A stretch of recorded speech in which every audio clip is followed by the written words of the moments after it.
Welcome, everybody. Welcome to the 2024 pre-election strategy briefing. It's good to see everybody here. We're excited to have you here. I'm looking at the chat. Everybody's posting where they're from. There's a lot of different states represented. Here, Vermont and Virginia. Just want to set the stage just a little bit. I'm Dale. I'm the COO of Field Team 6.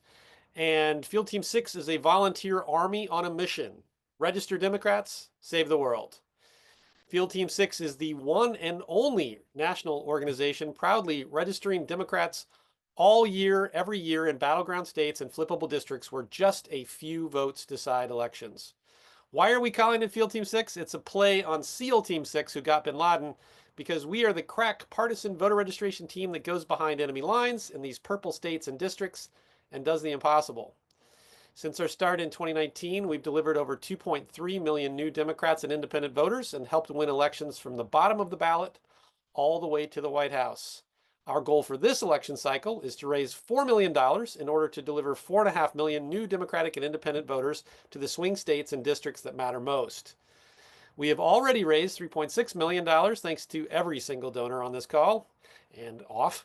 And so just 400,000 left to go. We're not going to get all that this call, but we'll get part of the way there.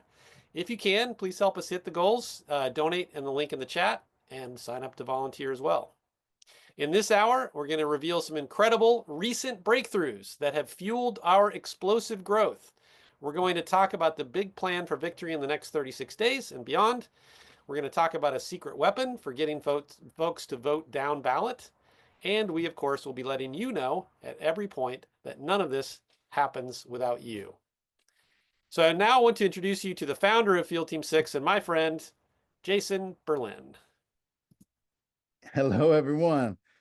167 people on this call. As usual, I tear up looking at all the different places you're representing and all the different places that you're doing this activism from Princeton, New Jersey to Massachusetts to Brooklyn to Nebraska. So Michael Domino, Guilford, Connecticut, all over the country. It's so beautiful that we can come together to do this, and it's amazing what we all accomplish together. So welcome, heroes, and thank you for saving the world. Some of you for your whole lives in activism, some like me in the class of 2016, and some joining us for the first time today. We need every single one of you. You are the invisible army of angels. The media doesn't know you exist. Rachel does one segment every 2 years in Indivisible. That's what the media knows of the resistance nationally. That's about it. When someone gets a text, little vibration in their pocket, they think it came from a computer. They have no idea about all of you, this army of angels, a community of big-hearted people spending all your time and money, using every ounce of your heart and hard work to contact them and sell them on themselves, just on their own power to make change. How beautiful is that?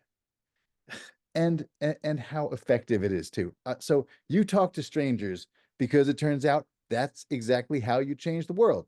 One conversation at a time, one email, one text, one call, one postcard, one social media post, one voter at a time. So let's look at the biggest picture and answer the question, why voter registration? Why is the partisan voter registration that we do so critically important? Well, 99% of the resources in activism, that's volunteers and donors, are focused on GOTV, getting out the vote. Turnout, it all comes down to turnout. That's the phrase that has come down to us from heaven, right? So when you think of activism, you think of knocking on a door. That's getting out the vote. That is crucial, but that is not the entire problem. It is just half. You cannot get out the vote if those voters don't exist to begin with. So we focus on that first half of the equation, getting them, like Dale says, getting them over the fence and into the pool. And then once they're in the pool, there's lots of lifeguards. Every campaign there is, the Democratic Party, from top to bottom, most grassroots groups will focus on getting them out to vote. We get them into that pool of voters. Um, about turnout, 85% of registered voters vote in a presidential election. Again, turnout's just half the problem. And that's young people too. Most people have heard 23% of young people vote. What most people don't know is that among registered young people in 2020, talking about 18 to 24-year-olds, the registered ones voted at 86%, even higher than the general population. So the simple act of registration turns people into super voters. Campaigns are not the solution. Campaigns fight for a vote. We fight for a voter who will give them that vote, but also vote for Democrats up and down the ballot, some of them for the rest of their lives. Campaigns spend millions of dollars on TV ads that are there and gone. What we leave in our wake are new blue voters, the human infrastructure that will continue over time to make these areas bluer, these swing states and districts. So that is why what we're doing is so crucially important.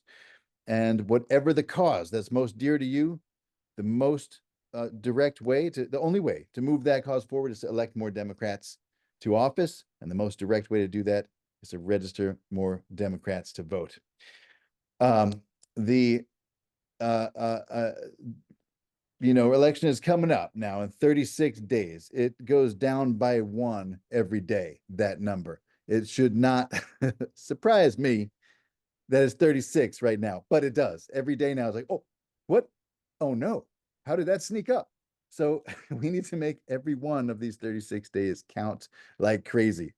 And in this fight, it's the honor of our lives to be doing this alongside you as we all play our part in the greatest national organizing force ever assembled to win the biggest election of our lives.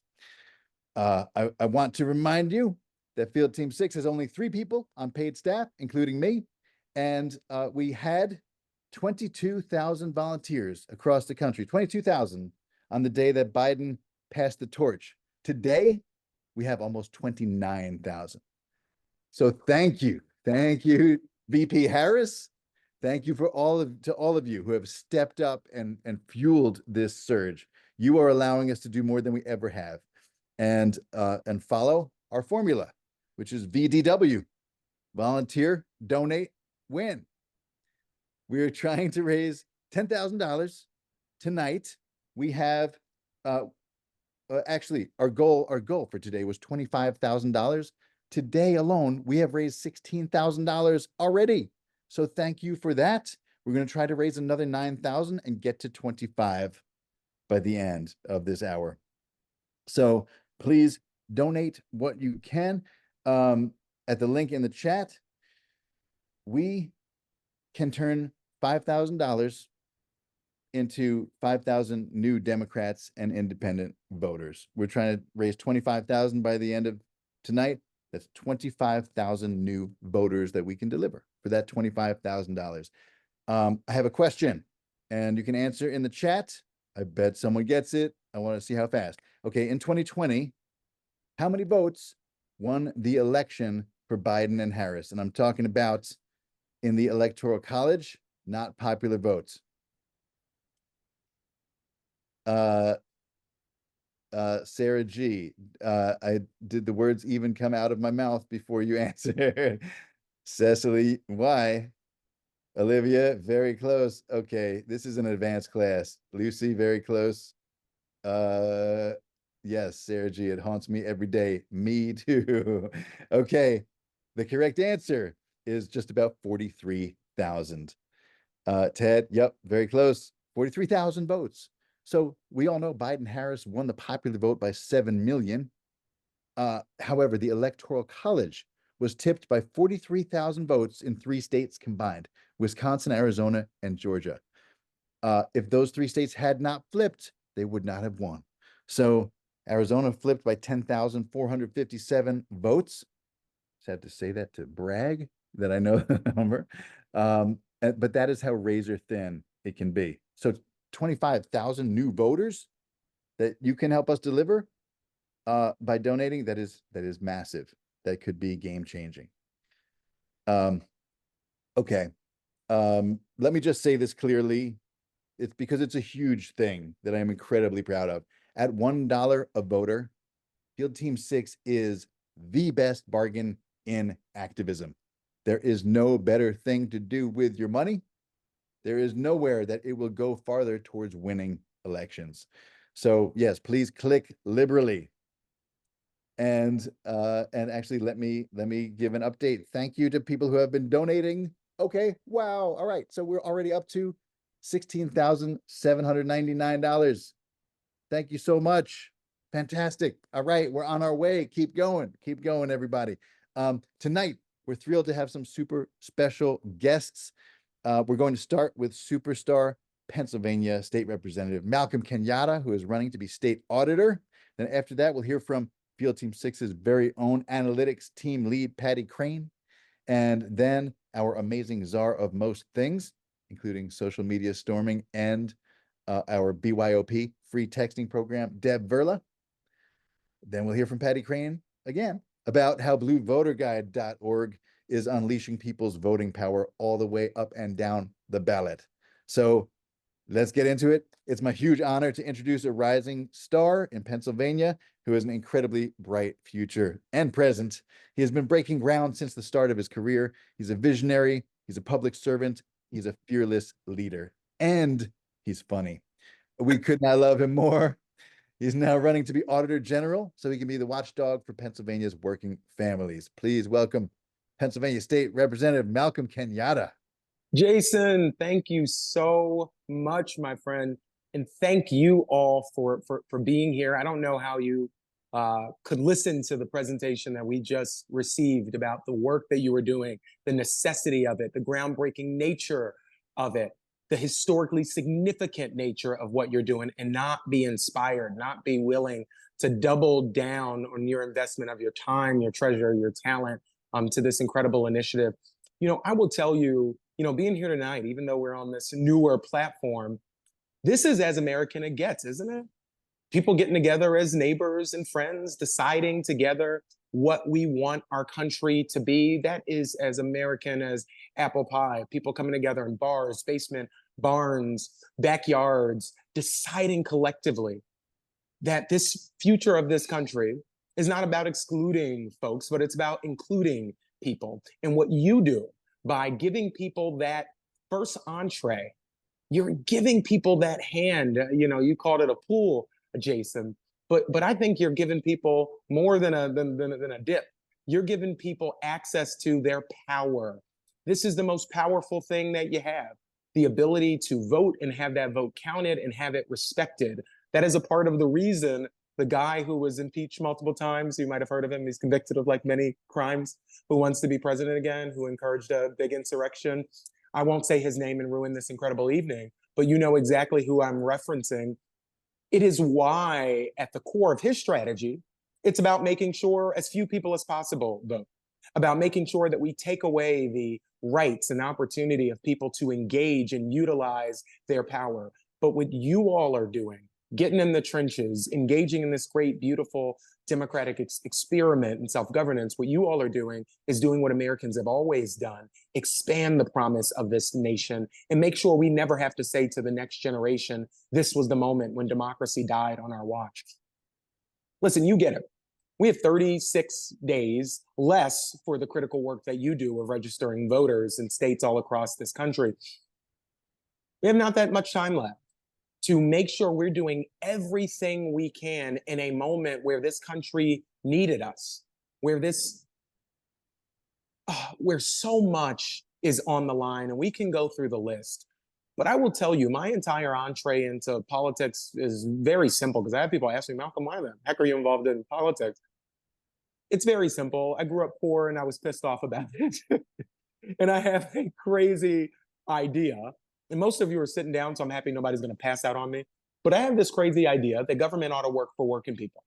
that it ought to work for working families and middle-class folks who are, in many instances, hanging on by their fingernails, folks who know what I know about that feeling that you have when your shoulders are up to your ears because you are terrified about what the future is looking like. And for me, that certainly was driven home with something that happened at my high school a couple of years ago. I went to a high school called Roxborough here in Philly. And, you hate to say, I hate to even repeat, how could kids playing a pickup football game be at the wrong place at the wrong time? How is that even possible? But in this instance, at my high school, just about 2 years ago, little Nicholas was at the wrong place at the wrong time and was shot in a senseless act of gun violence on the steps of the school, changing everything for his incredible mother and his family, as you might imagine, but also shaking to the core an entire school community, an entire city, frankly, that was now being greeted with another senseless, tragic, unacceptable act of gun violence. But I got to work as we do, working with a local state senator. We got a $500,000 to the school to do some security improvements, anything that we could do to try to restore that sense of safety that had been shattered in that moment. And we're at the school, and the principal says, Rep, I really need to take you in the lunchroom before you leave, if you have a chance. And we walked into the lunchroom where I can say among friends, I spent maybe too much time as a high school student. But we're there, and she says, Rep, I really want to show you this board that she had put up. And she was calling it a dream board. And on it, young people were writing the types of things that you would hope they would be thinking about as it relates to their future. They were talking about the great college they wanted to go to. They were talking about the careers that they wanted to have. One young person wrote about the excitement they had around starting a family at some point. But there was one student who anonymously wrote a note that was slap dab in the middle of the board that I will never shake. That young person wrote, I want to live to 30. I want to live to 30.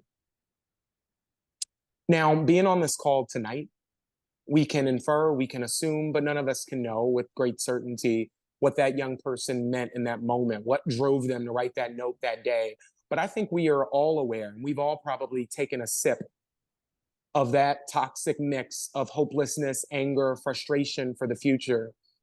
And what has often happened in our politics, and we should be honest about it, it has been effective in some instances, that you have had so many people who run for office or who engage in the political process who don't want people to stop drinking from that chalice, don't want people to stop sipping from that toxic brew. They want you to drink more of it.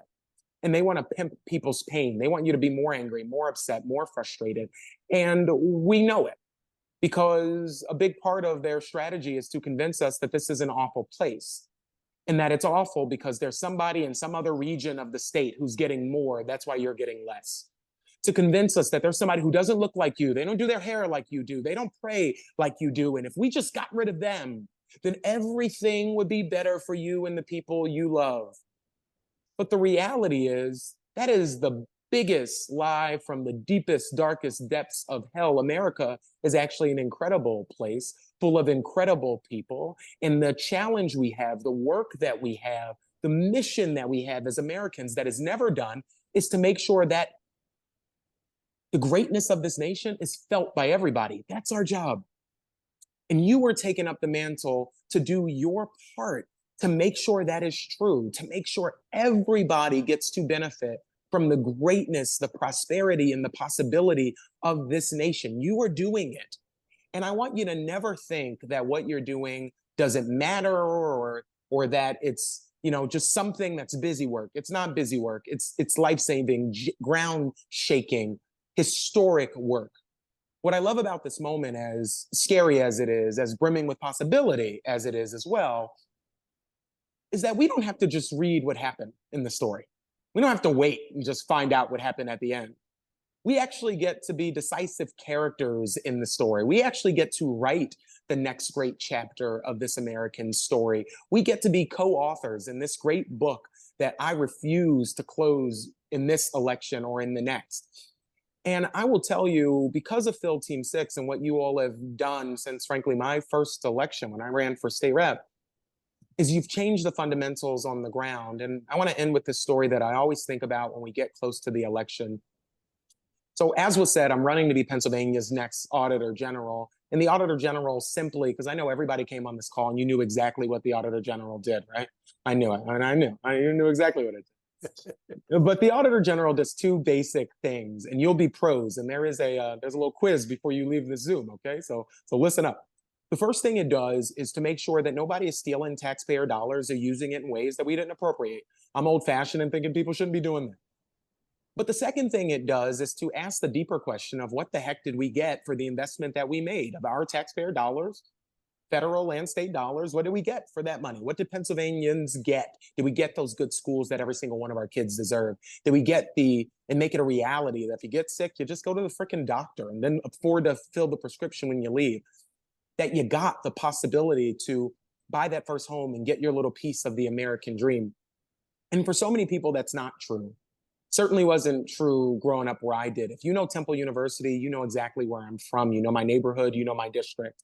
My dad was trained as a social worker right there at the university. He met my mom, who was a certified nursing aide.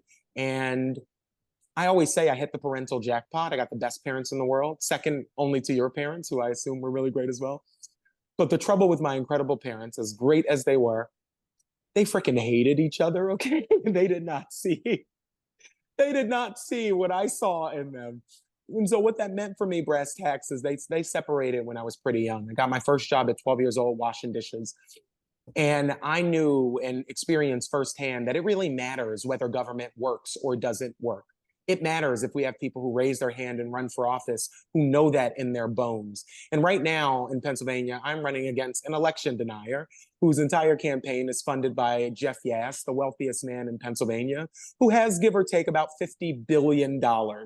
And so, but I tell you all that to say that certainly we're not going to win this race by raising the most money, though we're working hard to make sure we have the resources. We're not going to win this race by having the best ideas, though I think we've had some good ideas about auditing our schools and creating the first of its kind Bureau of Labor and Worker Protections. We're going to win this race in large part by what you do talking to voters. When I ran for state rep in the first race, too many people ran in the race, okay? My predecessor had been there for 32 and a half years, and then everybody who had ever dreamed of running for state rep was running in this race.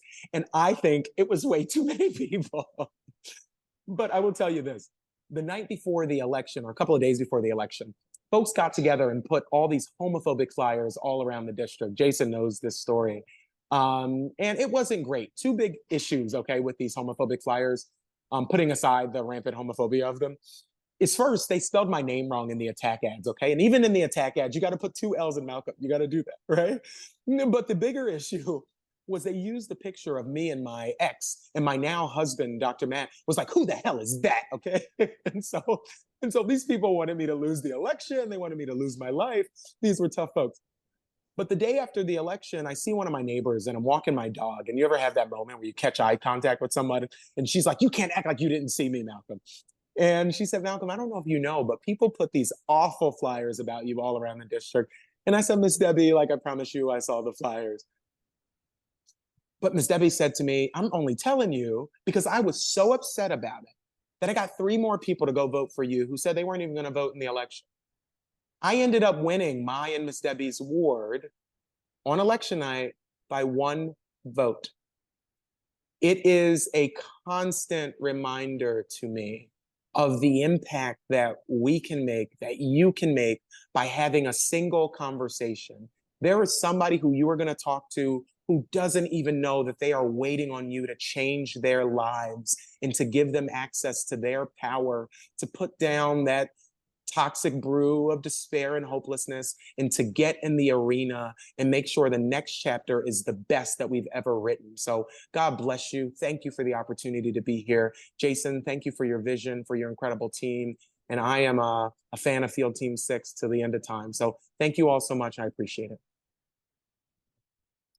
Thank you, Malcolm. That's amazing. Thank you very much. Let's see. There we go. I just want you to know that there's a lot of love for you and what you're saying in the chat. There's people that are knocking doors for you. There are people that are promising to vote for you. And there are people who never heard of you before the DNC and are now huge fans. And of And course, there's a lot of people can also, Dale, to cut you off, who can move to Pennsylvania whenever you want. We'd be willing to take you. Okay. you heard it. You heard it first here. You can move to Pennsylvania. Bye, Um, everybody. thank you, Malcolm. Appreciate it. All right, terrific. That guy has been coming to Field Team 6 events for a couple of years now, and every time I see him, I'm more amazed by what he's doing. So thank you, Malcolm Kenyatta, and I do believe that Auditor General is going to be a great position for you.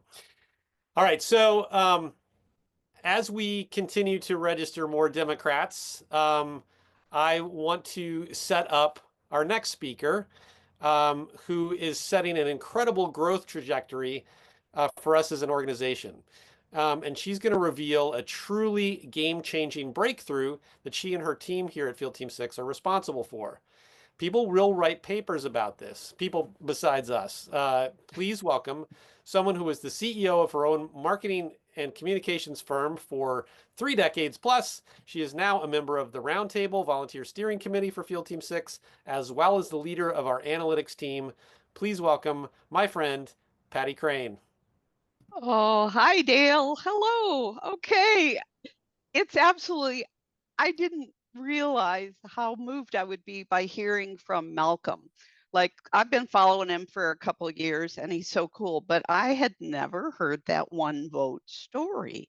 Oh my gosh. We ought to record that and package it and, bottle it and give it to everybody on the difficult nights that we have.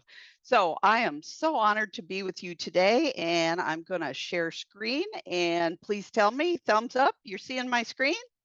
Okay, so we get to talk about a breakthrough today, and it's pretty exciting to be able to talk about it.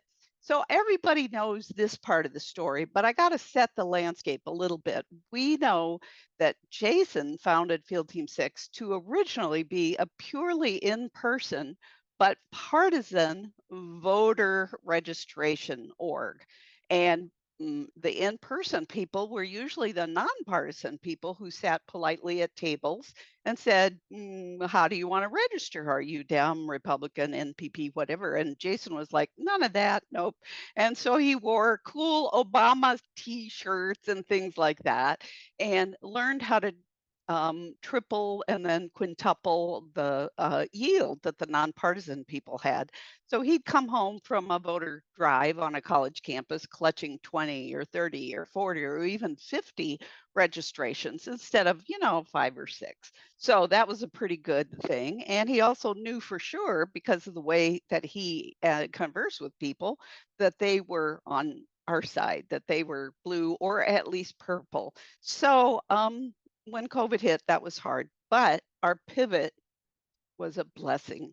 So many things are a blessing eventually. So it caused us to create our secret weapon. We didn't know it at the time, but it was a first of its kind thing, an unregistered likely Democrats database for swing states. So we compiled this. We started in 2020, and by the midterms, we had compiled actually 13.2 million names to reach out to.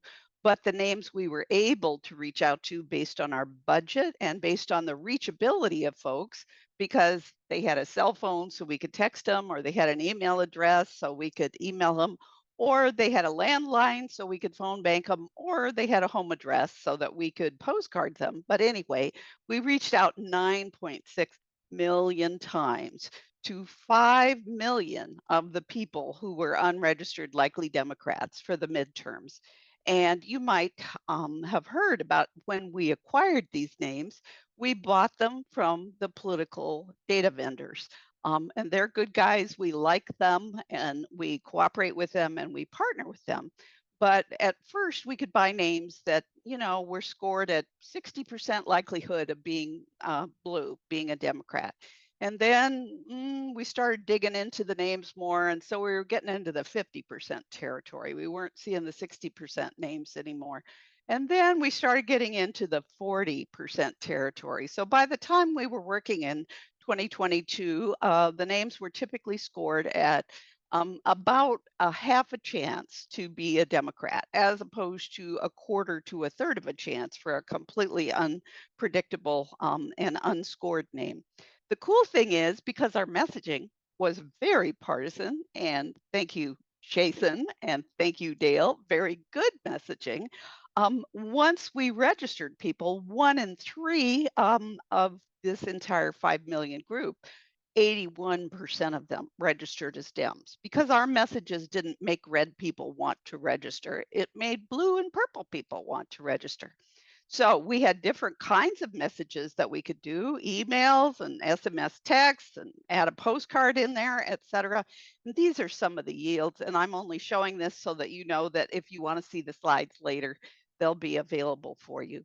So we were really, really excited to come out of the 21-22 cycle with 1.57 million who registered as blue or purple.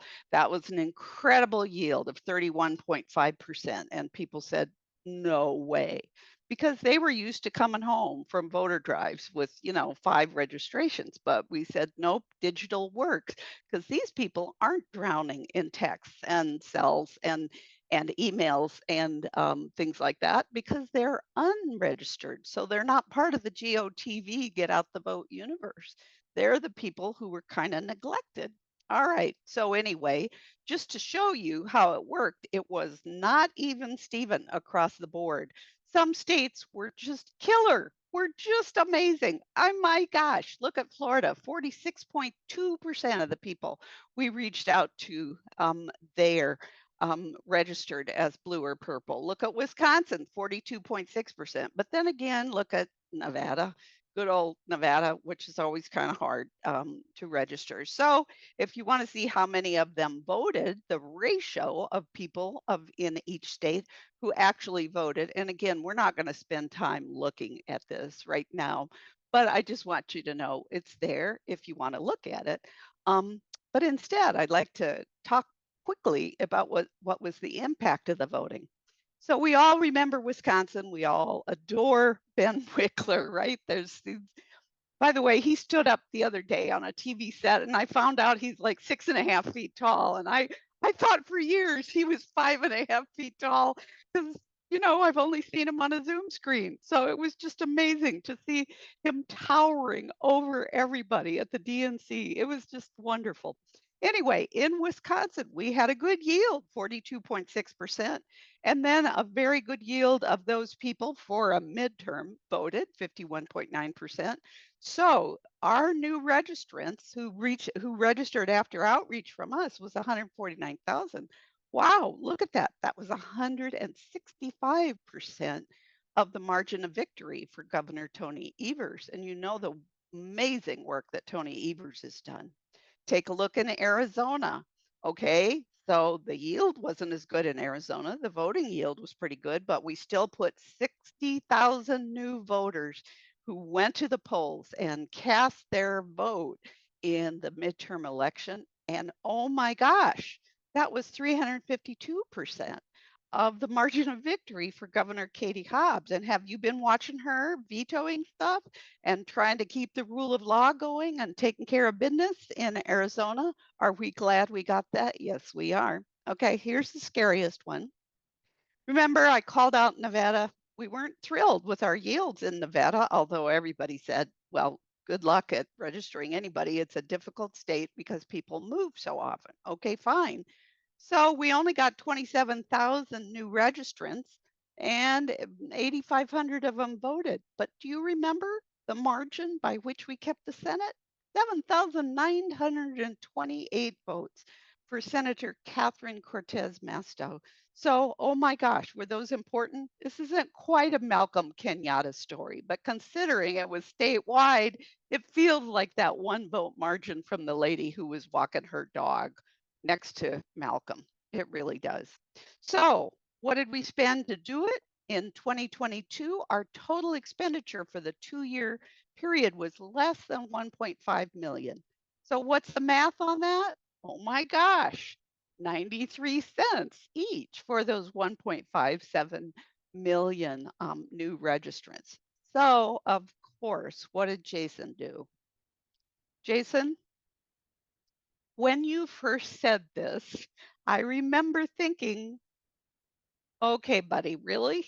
I did. I thought actually that we could raise the money better than we could hit the 10 million outreach because it was such an amazing challenge to get to 10 million outreach. But Jason said, "Oh, come on, let's do it. This is our stretch goal." So the people stepped up. It was amazing. The volunteers were wonderful. The systems got much more robust. We scaled up, stuff worked great. But uh-oh, what happened? The vendors ran out of names. They literally ran out of names of unregistered likely Democrats. So back in June, they said, "Hey, Field Team 6, we're out, we're empty." So we only had about 8.5 million new names, and we wanted to work with new names to the extent we could. And I linked to a story from our newsletter that explains a little more about that. So what are we going to do? It's a new obstacle, curse word at the top. All right. So what did we decide? We had to recruit some data scientists. I adore them, wonderful new friends that I and all of us have made through Field Team 6. And they joined our analytics team, and we said, okay, we got to develop our own data model.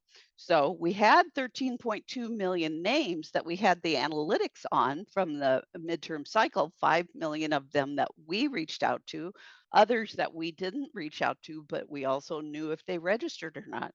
So we had these very good buckets of people who registered as a Dem or registered as an independent. We also had these negative buckets of the 19% of people, mostly in Florida, by the way, who registered red.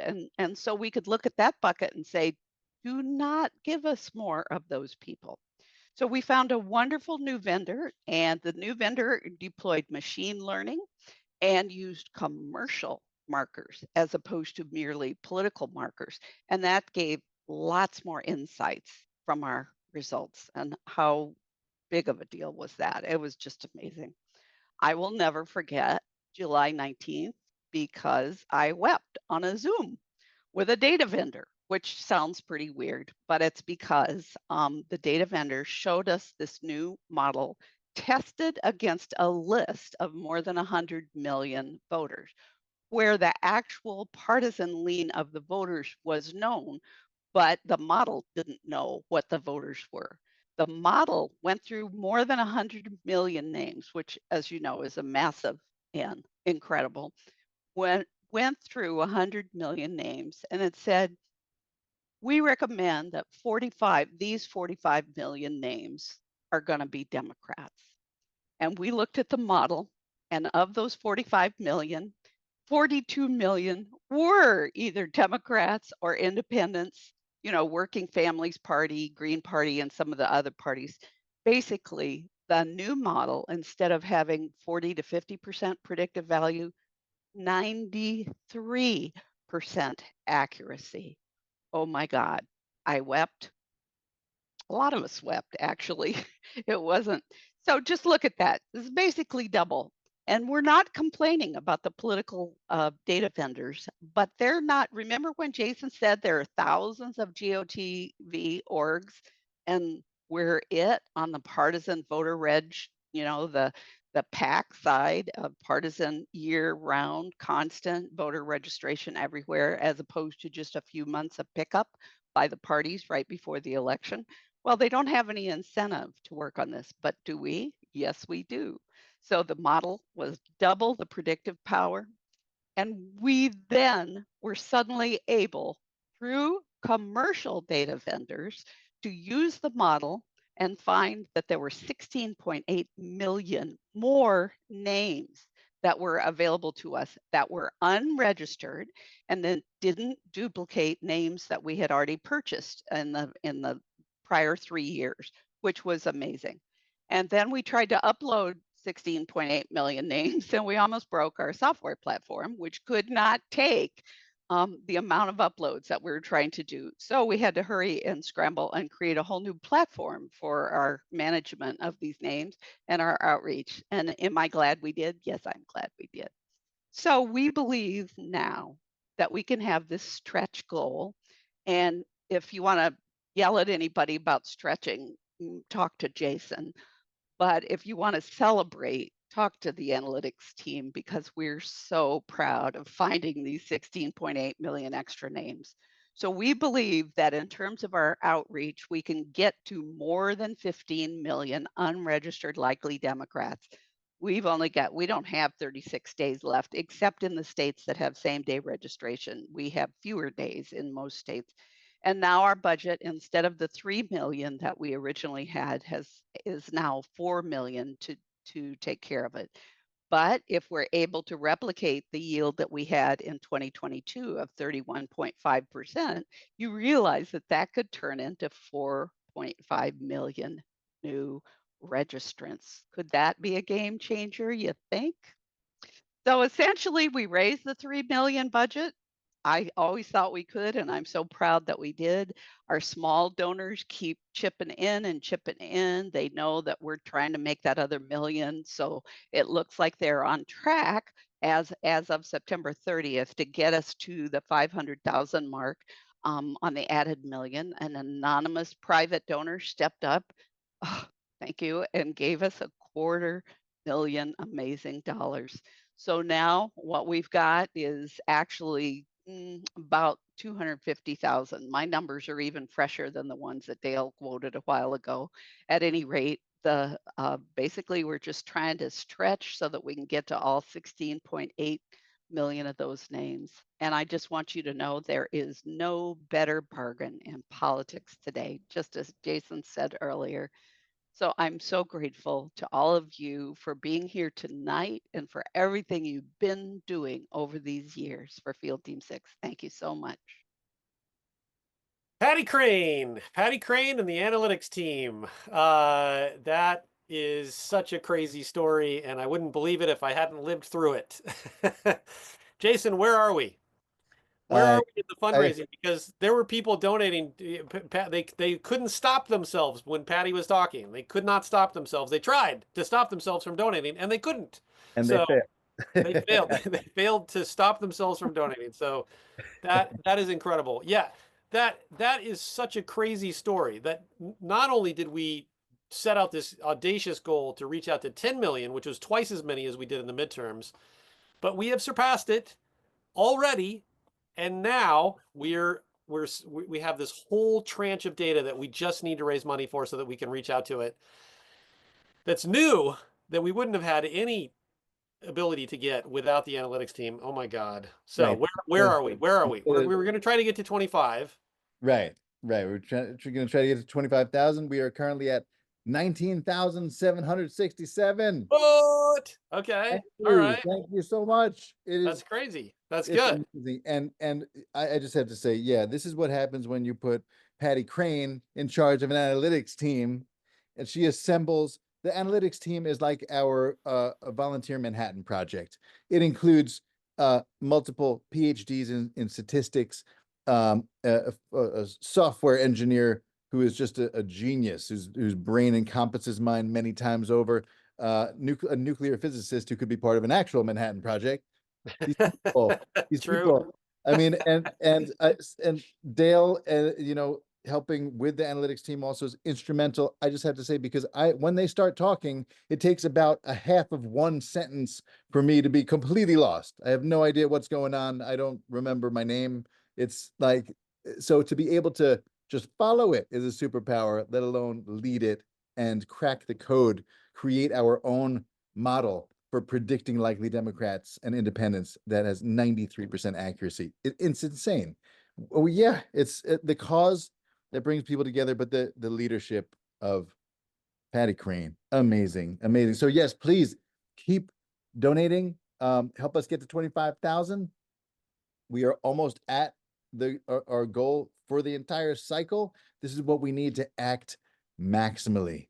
We have had the metaphor of vertical takeoff since we approached the 2020 election, and we have never been able to actually achieve it until now. You are fueling a vertical takeoff, the outreach we're doing. I mean, I have this maniacal laugh that just hits me every day at some point, unpredictably, because I can't believe what we're doing all together. Like not 5 million or 10 million, but approaching 15 million people that we're doing full outreach to, and delivering what could be 4.5 million new Democrats and independent voters to swing states. That's, you can't tell me that's not going to change election outcomes up and down the ballot and save lives. This is all life or death, you know, and what you're doing is just, it's making such a huge difference. All right.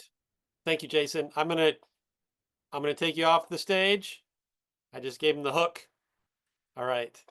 I'm gonna bring the lights down a little bit, bring the music down a little bit. I want to talk about volunteers for a second, because it's not just donors that allow this to happen, it's also volunteers. Everybody on the analytics team is a volunteer. Most of the people that work for Field Team 6 in the behind the scenes are volunteers. It's a huge 27, 20, we've lost track of how many teams we have, but there's so many volunteers that are volunteer staff. And then, of course, there are the thousands and thousands of volunteers that do the work of writing postcards and sending texts and making phone calls and doing in-person voter registration drives. In 2021, we had raised as much money as we could. We'd done as much outreach as we could in the 2020 election. We decided to sit out the Georgia Senate runoff. That lasted for about 48 hours. We'd raised a whole bunch more money. We'd done a whole bunch more outreach. And we got 2 new blue senators in Georgia. And we weren't even able to celebrate it properly because January 6th just kicked our ass the next day. And it wasn't too long after that when Jason and I were talking, and we were like, how do we continue registering new Democrats in battleground states in this midterm cycle? Because remember, we're already in a new cycle. When we have all this data, but we don't have any money because we left it all on the field. And so we had no money for outreach. And one of the first things that we did was we set up a postcarding program, and Shepherd Ferry donated art to that program. And we had a series of beautiful postcards that we could send out. And that happened very quickly, and it was amazing. And it started rolling right along. But I was complaining bitterly that we couldn't text for free, because when you text at bulk, it costs money. And I was like, why can't we text for free? I have a texting platform on my phone. I don't pay extra for texting. Why can't we text for free? And Corey, who is our chief strategist here at Field Team 6, and also oversees the massive amounts of data that we have for outreach, and who is our digital fundraiser. So if you ever get an email or a text raising money for Field Team 6, Corey's behind that. Corey heard me complaining about not being able to text for free, and he came back with a terrible jerry-rigged, spit and baling wired system where we could use our free phone banking software to copy and paste the name, the phone number, the outgoing message, the volunteer's name, in an arduous, horrible system, but we could text for free. And it wasn't too long later that a volunteer came to me and said, I do automation. And I said, I don't know what that means, but let me tell you some things that we're doing here, and you can see if anything that you do could be automated. And I mentioned BYOP, which is our free text banking software, and I told him about it, and he was like, I can automate that. And sure enough, he wrote these 2 Chrome extensions, and it was a little better than terrible. It wasn't a lot better than terrible, but it was a little better than terrible. And once you got through the process, you could send out between 30 and 100 texts on Google Voice so that your own phone was anonymous. And we could send out texts. Not very many people wanted to do it, but Deb Verla started doing trainings. She started building people up the list of people that would do BYOP. And about a year later, that volunteer said, I can't do this software anymore. I got to walk away from it. And we found a couple of more volunteers, and they were like, we don't want to maintain somebody else's software. And so they wrote their own. And from 2 Chrome extensions, it became 1 Chrome extension. And it started getting iterated, and it started becoming easier. and Deb continued the trainings. And I'm going to let her take it from here.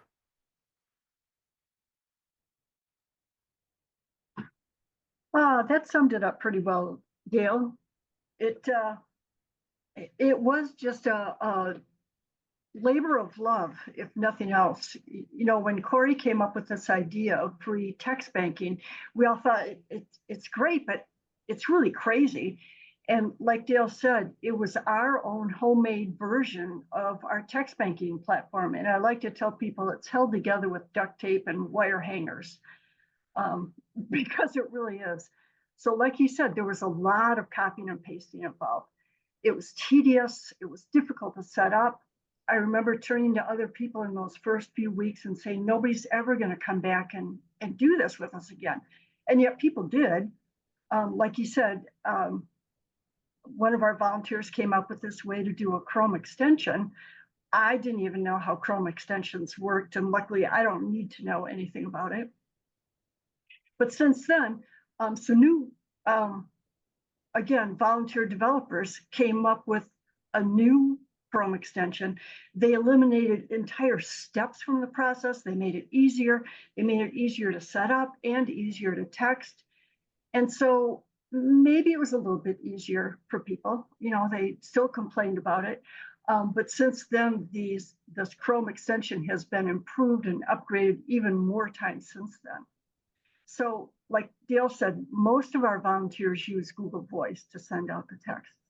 And Google Voice limits you how many they can send. And it's usually about 100 texts. And you might think, well, what possible difference could that make?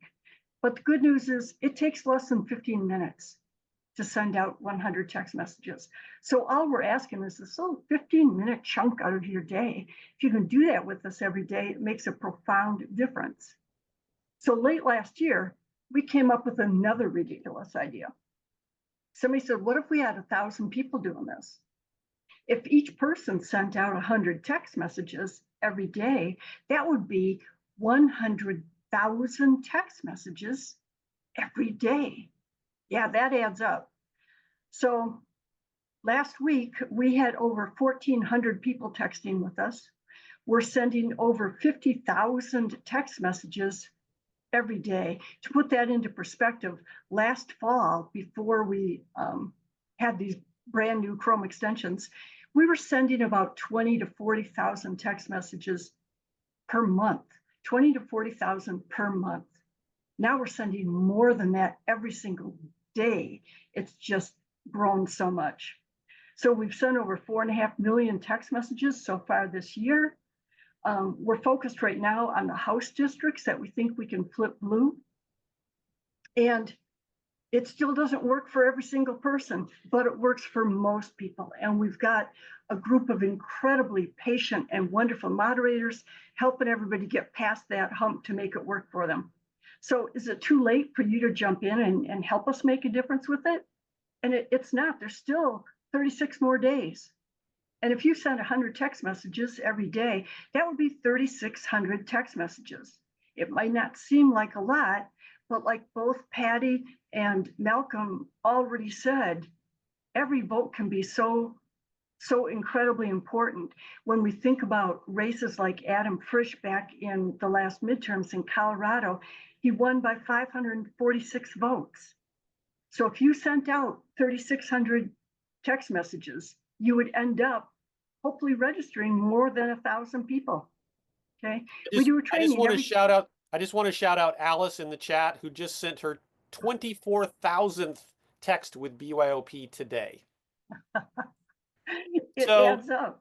Yeah, this is how it works, and this is why volunteers matter to our program. It is absolutely possible to do amazing work. Deb just told you how we expanded our map because of BYOP, because we are able to text 350,000 people a week. We decided to open up beyond our 12 target states. We opened up 38 House districts. So we are now texting to 38 House districts that we would not have been able to reach. Why? Because Deb, who's a volunteer, was able to train volunteers to do this work, to do this little, what may seem like just a little drop in the ocean, has turned out to be this giant wave of work. And so, if you remember Patty's presentation, if 1 out of 3 people who get texted end up registering after outreach, that's a huge number of people that we're going to reach in those house districts that we would not have been able to. Adam Frisch would win if he was running. If we were doing this in 2022, he would win. 546 votes. That's all he lost by to Lauren Boebert. 546 votes. You don't think that we could have texted 3 times 546? Of course we could have and would have. So anyway, thank you, Deb. Thank you to all of our BYO peers. There's a lot of them on the call today. There are a lot of them, and it's amazing. Alice, I hope you appreciate all of the emojis you got after that announcement. That was amazing. So thank you, thank you, thank you. And now I want to toss it back to Jason, because it's not just those 38 districts that we've expanded the map to, right? Right. Seamless. Yes. And thank you, Deb. You are Deb is as unflappable as a nuclear submarine commander. Nothing flaps her. She's amazing. Uh, so yes, your volunteering and donating has allowed us to expand the map in the biggest way we ever have, and it is super, super exciting. So in addition to being just to be absolutely clear about this, we have trained all of our trained the sites of all of our BYOP free texters on taking back the house. And we can do that because of the fighting force assembled by Deb Verla and by all of you who do this texting. We can say, all right, all of you volunteers, we're going to assign to you the 38 swing house districts across the country. That's in our target states and outside of them, mainly outside of them, so that we are everywhere we need to be. That is a dream that we've had from the beginning, and now we can do that. Also, your success in donating and volunteering, and actually, let me give you a quick update now. We are currently up to $20,769. Hooray! Amazing, amazing. Almost 21,000. Thank you. Keep going. We got to get to 25. Your success has allowed us to expand the map into Maryland, where we are now working to make sure Angela Brooks also wins. She needs to get into the Senate. She's an amazing candidate. You may have heard her speak at the convention, and she was running neck and neck for at least a moment with Larry Hogan. If you've seen pictures of him, he kind of runs neck and neck with himself. It's not really a good word choice, but she needs our help to make sure she gets into the Senate. So we are helping out in Maryland. You're allowing us to do that. We have also recently expanded the map to Nebraska. I never thought I would get to say that sentence. I love Nebraska, and I know it too well to expect to be able to say that. But Dan Osborne is running a genius Senate campaign there as an independent. So he's not calling himself a Democrat. However, all his major policy positions align with Democrats, including being pro-abortion rights. He couches his policy positions in the language of independents and Republicans.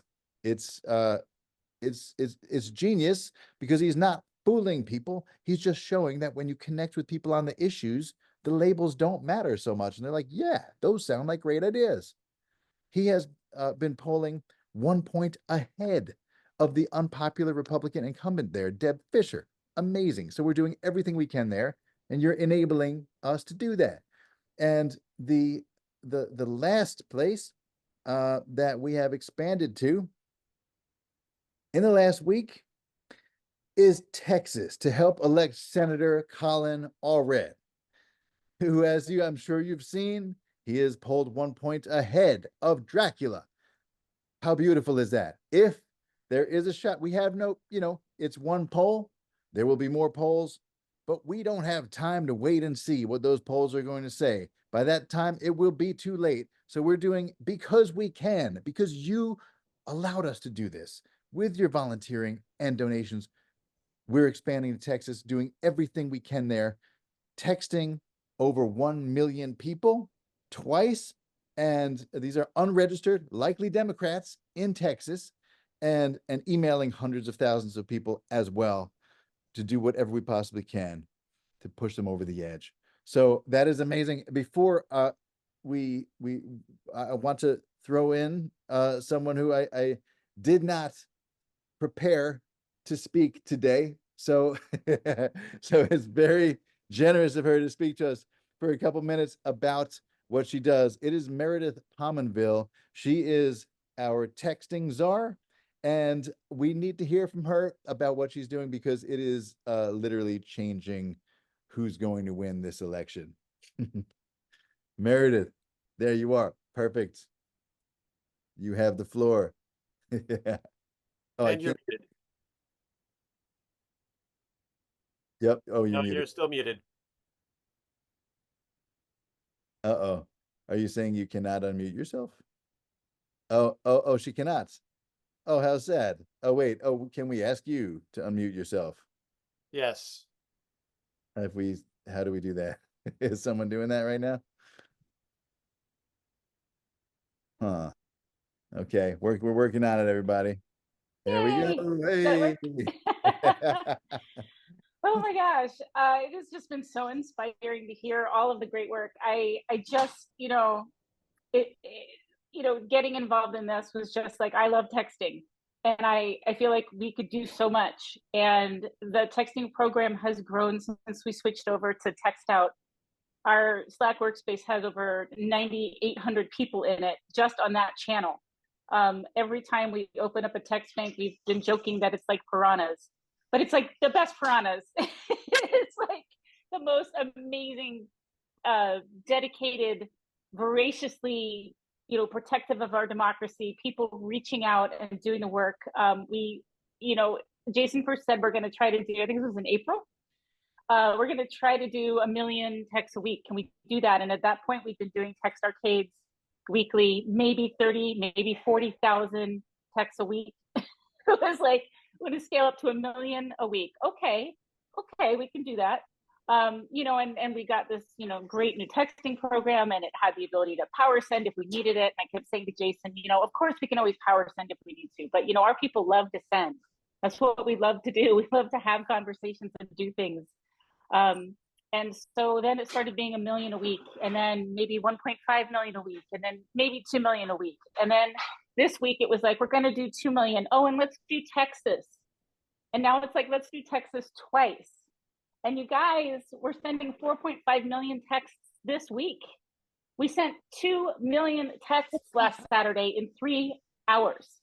It's like, and the numbers just kind of blow your mind, because that 30% of those folks are going to register as Democrats or independents. We're doing it. And we're doing it with our fingers and our hands and our hearts. And I am just so honored to be working on this team with Deb Verla and Dana Williams and David Feynman and Kathy Rawl and Shane Ham and like everyone, Joyce Mercado. I mean, I don't know how many of those folks are on this call, but we're going to do it. And we're going to do it because of everybody here. So, yikes. That's it. That's all I got to say. Thank you, Meredith. Amazing. 4.5 million this week. 4.5 million texts this week. This is why when I go out and buy 16 million new records, we don't worry about whether we're going to have the capacity to send them out, is because we just keep increasing the capacity of what we do. That's crazy. Now, those texts that Meredith is talking about, those cost money. So let's post that donation link in the chat, because we don't want what happened in the 22 cycle to happen this cycle. I don't know if you remember Patty's presentation. We were able to reach out to 5 million individuals in the 22 cycle. That's amazing. But what was sad is that we had 13.2 million records in our database. So there were 8.2 million people who sat there without getting any outreach from us because we didn't have the resources to do it. Well, I've just bought a whole bunch more data. And sorry about that. Patty's laughing. And it's because we need to reach more people in these battleground states. And yeah, we're going to expand the map, but we're also going to reach every person in our database that we have the resources to reach. And that means texting them, emailing them, writing them postcards in the few short days that we have left. It's not over yet, people. It's not over. But we can email and text people, and we will be doing that all the way up until close of polls in California on November 5th. So keep donating, keep donating. And now I want to bring up something new to this conversation. It has never been more important to make sure not only the people are registered, but when they vote all the way up and down the ballot. It's super easy to know who to vote for president or even for governor. But once you start getting down into the candidates that are below that, it can get super confusing. And so even somebody who's voted a lot might be a little reluctant to put together all of the homework that they need to in order to figure out which candidates they want to vote for. I know in Los Angeles, there were two people running for mayor, Karen Bass and Rick Caruso. Well, if you weren't paying attention, you might not know that Rick Caruso was a big donor to Republican MAGA causes, including anti-abortion. But he changed to run as a Democrat, thinking he could pull the wool over the eyes of Los Angelinos. And there was a tool that helped them see through all of this. And Jeff, are you ready to play? Let's roll tape. Sadness, fatigue, trouble sleeping, a loss of interest in the things you once enjoyed.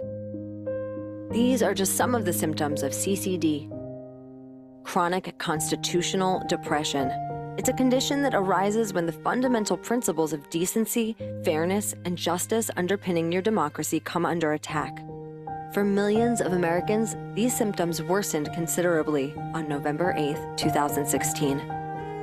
CCD is exacerbated by overcomplicated, confusing election ballots and can become life-threatening.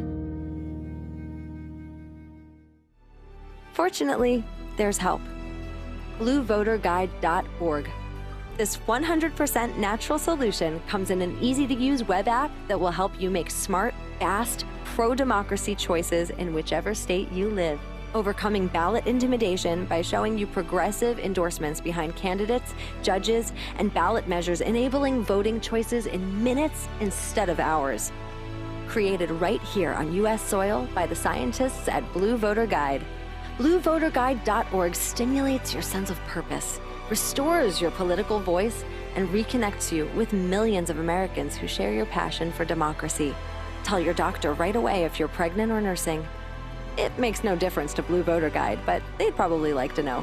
Symptoms of Blue Voter Guide do not include insomnia, loss of appetite, nausea, headaches, muscle spasms, physical dependency, or the risk of overdose.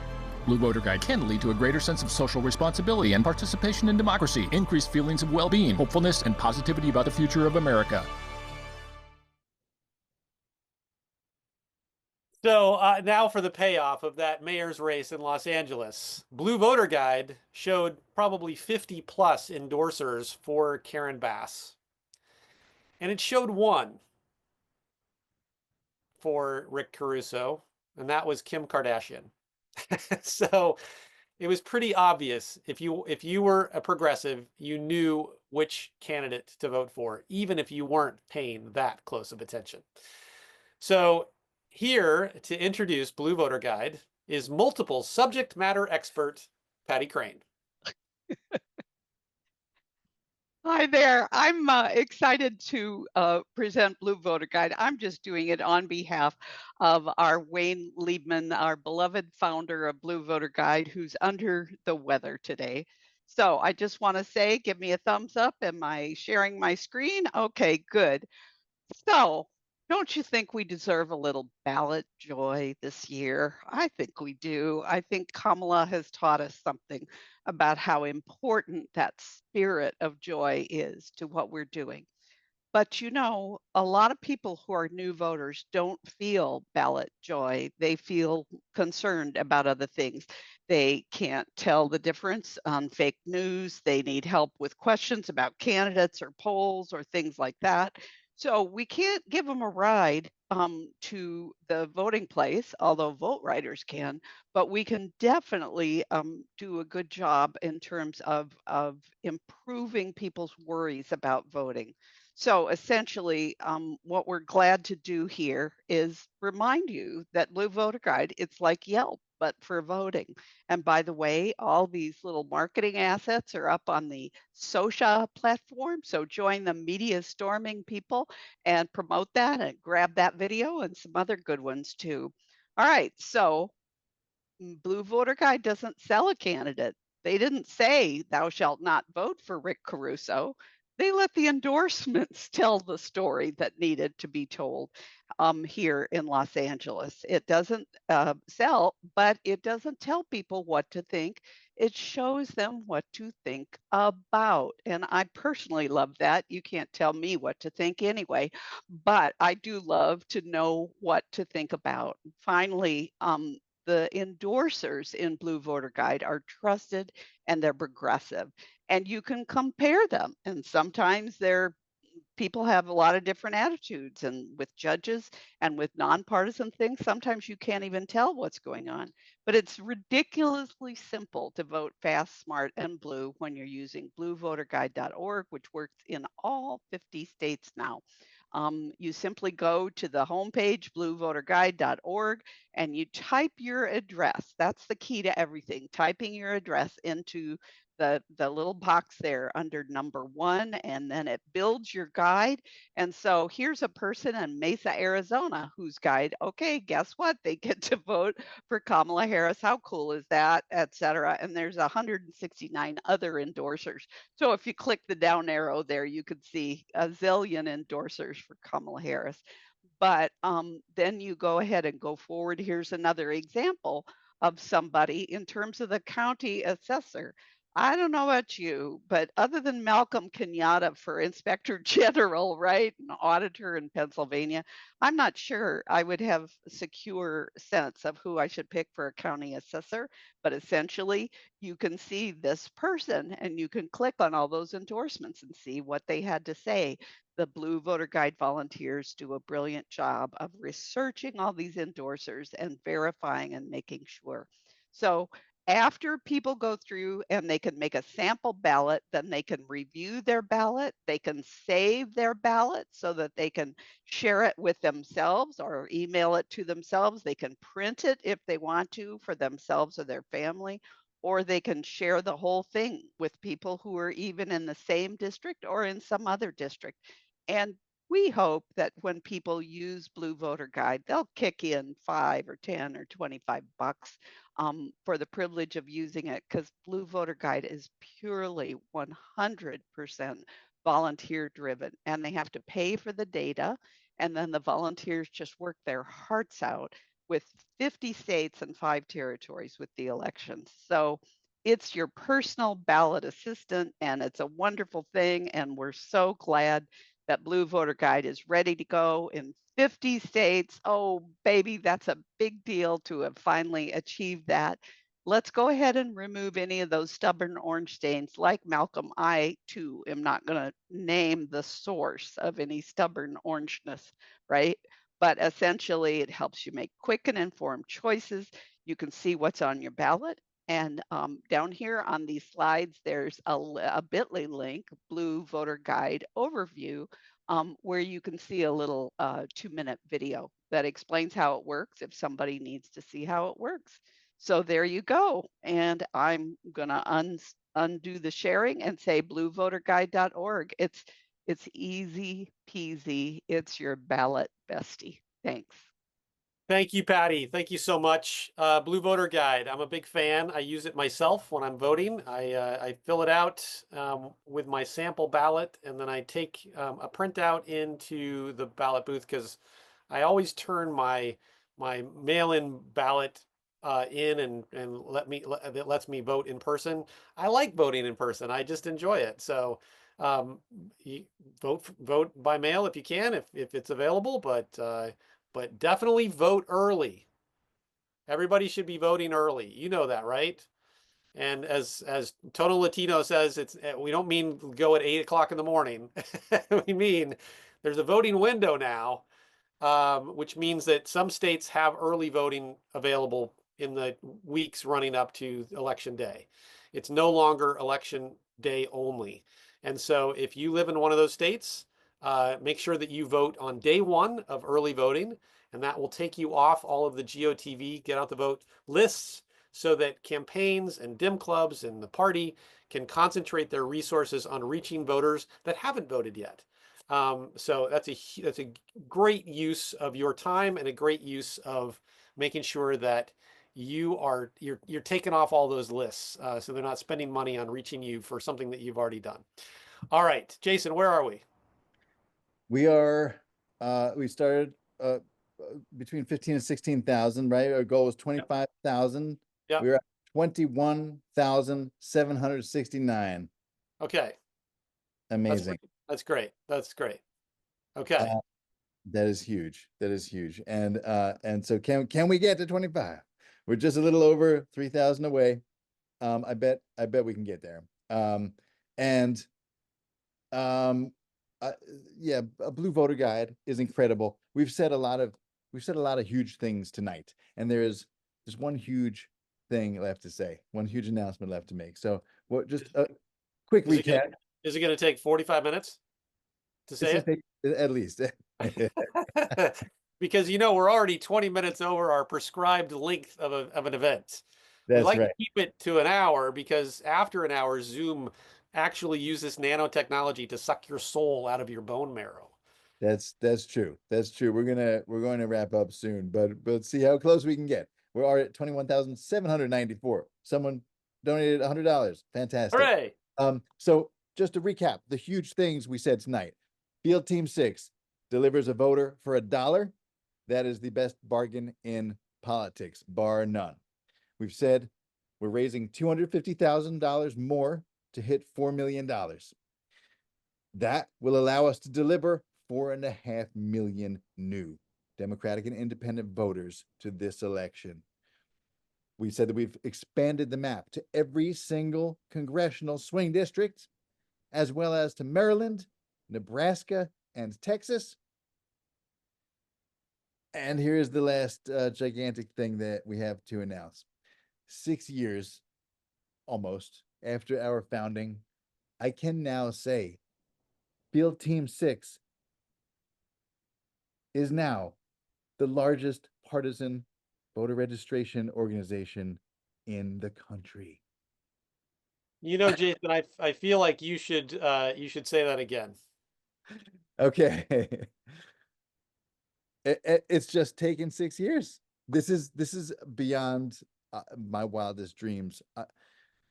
As of right now, Field Team 6 is the largest partisan voter registration organization in the country. Thank you. That's because of you. That's because of Dale Roy Robinson, Patty Crane, Deb Verla, Meredith Pominville, every single volunteer and donor who keeps us going and makes this dream real every day. With only 3 people on paid staff and over 100 people on our volunteer staff, and now 29,000 volunteers across the country, it really is 1,000 acts of love that hold us together and keep us going and growing. into the biggest, we can say the biggest partisan voter registration organization in the country is a volunteer organization, almost completely volunteer organization. How beautiful is that? Because we all know volunteers are better at everything because volunteers care and do all this work out of just with heart, with a huge amount of heart. It's amazing. I have cried about this before. I'm definitely going to cry about it again, many times. This is beautiful, beautiful, beautiful. And yeah, no, I know. I waiting for the crying to start. Alicia said, you know me too well. I don't know. Maybe I just got a little too much sleep last night. But, but what you're doing is changing the world. I also want to just say a little more about joy. I feel like nationally, our psychological immune system has taken 8 years to metabolize the toxin of Trump and the MAGA movement and produce the antibody, which is joy.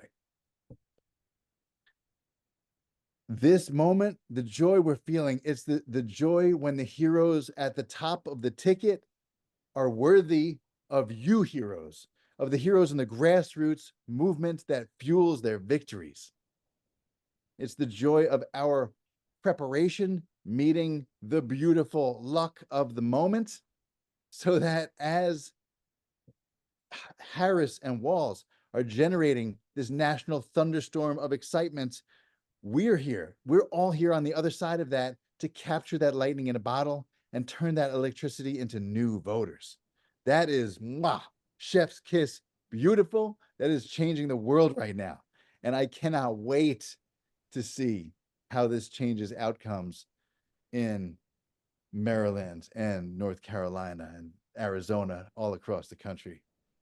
It's so beautiful. I'm so grateful. You inspire me every single day. I feel like the Stephen Colbert of activism, not in that I'm nearly as funny as he is, just that he always seems to me like the person who loves his job the most. Every day he loves his life.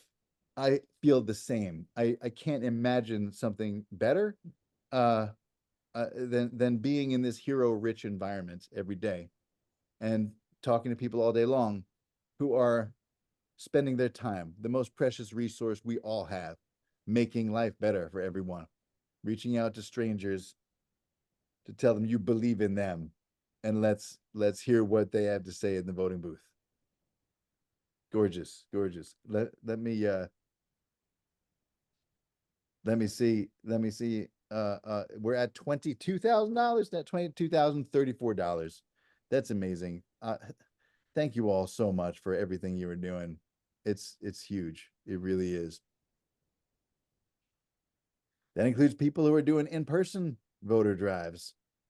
We have them all over the country right now, and social media storming, getting the word out. It's, this army that is invisible to the media, and we're trying to get the word out. We're trying to not be invisible, but for some reason, maybe because it's almost all women, it's not seen. And that doesn't change the fact that you are the invisible hand winning elections, every major election since Trump won in a loophole in 2016. So, yeah, it's Hey, yeah. Jason, I should goose Bake Back Better. If somebody can look up the link for that real quick, I believe it was in the last newsletter. But Bake Back Better is a group of volunteers. They started in San Francisco, but they now have chapters elsewhere. But they bake cupcakes, and then donors donate money, and then volunteers bake and deliver those cupcakes at their own cost, so that all the money that gets donated goes to whatever organization Bake Back Better is donating the money to. And they have raised money for Field Team 6 twice before, and they are launching a new fundraiser for us. and it's brownies. It's triple chocolate brownies. And so if you were waiting to donate money because you wanted to get brownies, you could do that.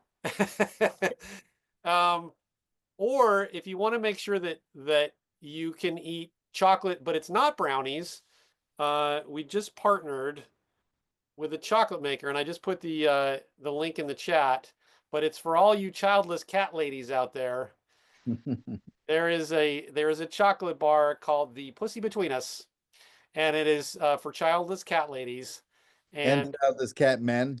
and childless cat men like yourself.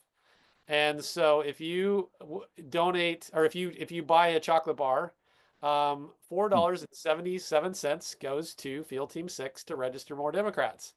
And that 47 is for the reasons that you all believe, which is that Kamala Harris will be our 47th president. So. And wasn't it worth waiting this extra time on this Zoom just to hear Dale say the name of that chocolate bar? Possibly.